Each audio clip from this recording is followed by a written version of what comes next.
For 2026, Mazda has made some substantial changes to the CX-5. It's larger, it's longer, it's more tech-focused than ever before.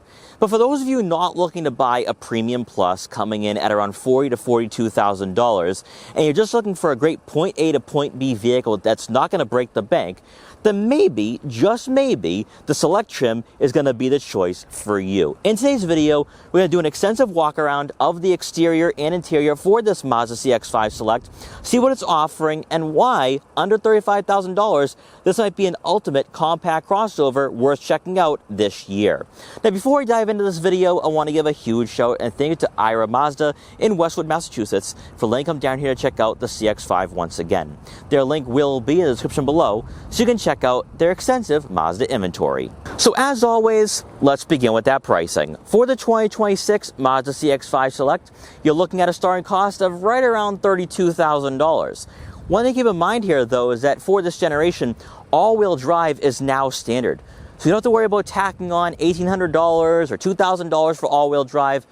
All you need to worry about now is what trim you're going to select. And with the Select trim, this might be the optimal choice for those of you looking for an affordable daily driver, although there are some features missing on this trim that makes the preferred just a bit more ideal, maybe a bit more appealing.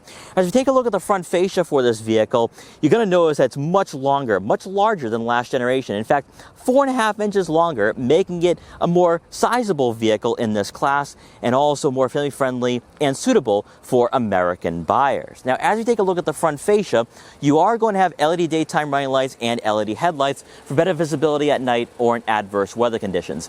This is slightly different than what we found on the Premium Plus, so you don't have adaptive lighting here.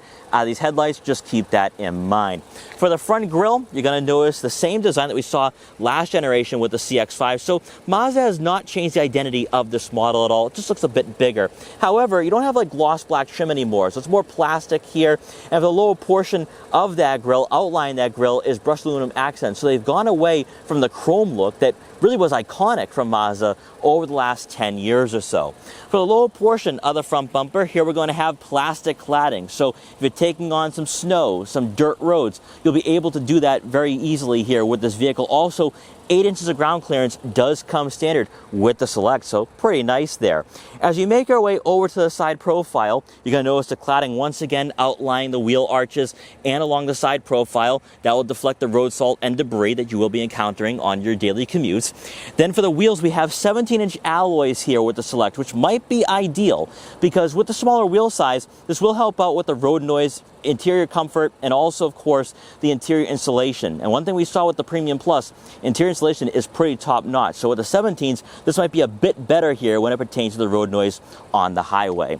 Also, interestingly enough here with the Select, this is a Select, not like a top trim. You have gloss black side mirror caps with turn signal indicators to go along with blind spot detection for added safety. Now, unfortunately, you're not going to have roof rails here with the Select, so you might want to go with the preferred if you're looking for a more rugged and capable vehicle as a daily driver. Then as we make our way around to the back, this is where the CX-5 does look like a baby CX-70 or CX-90 with a taillight housing. So you do have LED taillights here, but it's not signature lighting. So that's one of the reasons why the top trims are going to get most of the attention here, because it does look like it's missing something with the Select. Now you're going to have the Mazda badge being written out on the liftgate. Then for the lower portion of the rear bumper, you're going to have dual exhaust outlets once again here, making the CX-5 look a bit sporty as well in this class. Unfortunately, though, a lot of cladding. So cladding here, cladding there, but that's to be expected. If you want to have a more upscale appearance, go with the Premium or Premium Plus. But I really do like this vehicle from top to bottom, whether it is the base S, the Select, preferred. I think they've done a pretty good job here with this vehicle, but let me know what you think in the comment section below. Powering all 2026 Mazda CX-5s is going to be a familiar sight. A 2.5-liter naturally aspirated 4-cylinder engine, producing 187 horsepower and 186 pound-feet of torque. It will be paired with a 6-speed automatic transmission.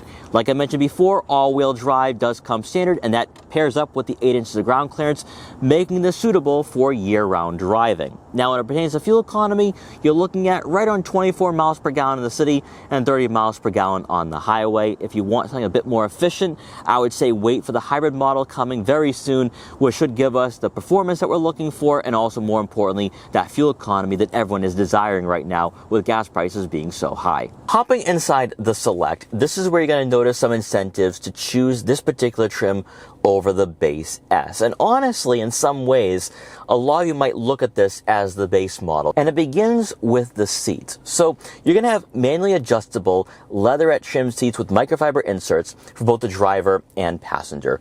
Personally, I like this setup over cloth. It just feels a bit more premium, a bit more plush. And like we're going to see across all trims for 2026, these seats are not aggressively bolstered. They're not stiff, but they are cushioned very well. So on those longer drives, on those weekday commutes, you should find yourself pretty comfortable here in this vehicle, even for a select model. Now, I do think, though, that a lot of you would go with the Preferred. The Preferred provides just a bit more to work with, including a power adjustable driver's seat, heated front seats. So if you want to spend just a little bit more at around $35,000 or $36,000, going with the Preferred would be the optimal choice here if you want creature comforts and amenities. However, though, this vehicle is not lacking creature comforts and amenities, because in front of you will be a full digital gauge cluster. So this is really nice to see. Some manufacturers don't offer this yet at around $31,000 or $32,000. Now, it does function the exact same way that we see in the Premium Plus. So 3 different layouts here, one for your safety systems, but then also your fuel efficiency and your digital speedometer. Very straightforward. And if you're someone who's not really tech focused or technologically inclined, you're going to find yourself pretty much at home here with this vehicle, where it's not going to be getting in your way. I think Mazda has done a pretty good job here with this vehicle, where it doesn't feel too tech focused or too complicated. Now, on the steering wheel itself, it is leather wrapped, which feels really nice in the hands. Aggressive 10-2 and firm 9-3 grips. It is slightly different than what you're going to find on higher trims, so keep that in mind. On the steering wheel, there will be buttons here for your drive mode selector, which is a bit interesting to see, because usually it's typically found on your center console or your infotainment system, but you are going to have the ability to go with sport, normal, and off-road. And with this model having the plastic cladding, maybe you might feel a bit compelled to take on the elements here with around 8 inches of ground clearance. Also from here as well, you can adjust your cruise control settings as well, and obviously your volume and tuning for the infotainment system. And speaking of the infotainment system, you're going to like this screen. I personally think it's a lot better than what you're going to find on the Premium Plus, where it's close to 16 inches, whereas this is about 12 inches, so more natural for a lot of you hopping into a vehicle like this for the first time. By going with the Select, you are going to receive dual zone climate control, but it does get even better than that, because you will have wireless Apple CarPlay and Android Auto compatibility to go along with a wireless phone charging pad. You're not going to find that on the base model. Also, you will have Google integration here with Google Maps, Google Assistant, Google Play Store, and also YouTube as well. At the bottom of the screen will be touch-sensitive icons for your dual-zone climate control, your AC, front rear defrosters, fan speed, and fan direction. Thankfully, though, there is no menu layout. It's actually very straightforward, so you're not sitting through different menus and getting all confused as to what the software is offering you guys for 2026. Also, you will have more icons here for your home screen, your navigation, your radio, and your widgets. And the widgets are laid out the exact same way that we see in vehicles such as Ford, some Nissan products, even brands like BMW and Audi have this same layout with the widgets in place. So I think a lot of you are definitely going to like this. It's more tablet-like for sure.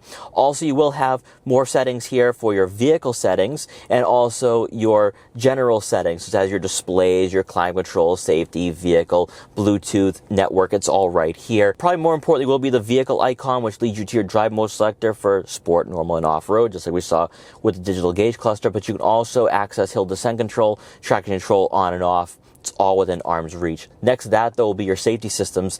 And you can turn these on or off, but I would leave most of these on for added assurance and peace of mind when you are dropping the kids off at school or going on a longer road trip. But you can turn them off very conveniently here from the screen.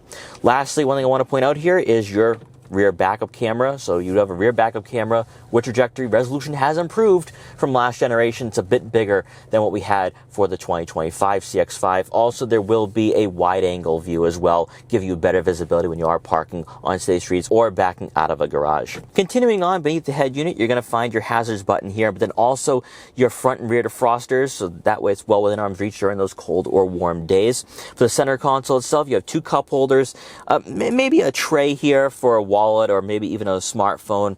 Then you're going to have your gear selector here, which is leather wrapped, which is nice. Electronic parking brake and auto vehicle hold. Best of all, no gloss black trim, so very easy to clean and maintain throughout the years of ownership. You have a wireless phone charging pad too, so wireless phone charging pad here with the Select, very nice. Then for the standard storage compartment, deep enough for some smaller items, maybe a couple wallets or other tech gadgets. Also, 2 USB-C inputs as well if you want to charge up your phone and hardwire it in to the infotainment system.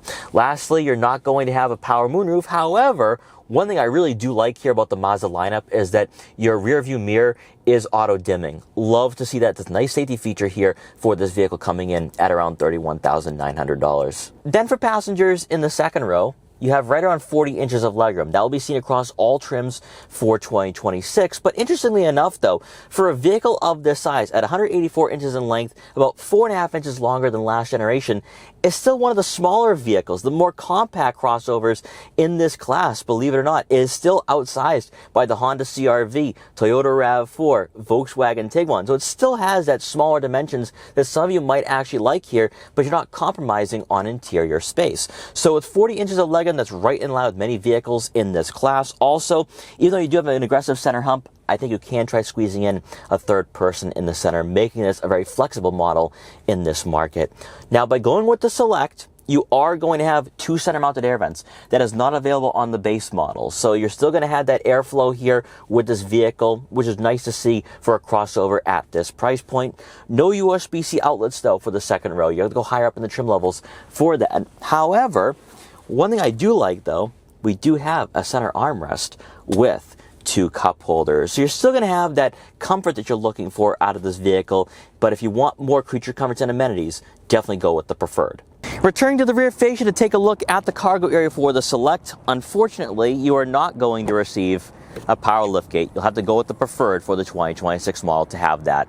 But inside, behind the second row seats, you're looking at right around 33 cubic feet of room, which is a nice upgrade over what we had last generation at this time with the CX-5. So if practicality was holding you back, that is no longer an excuse here.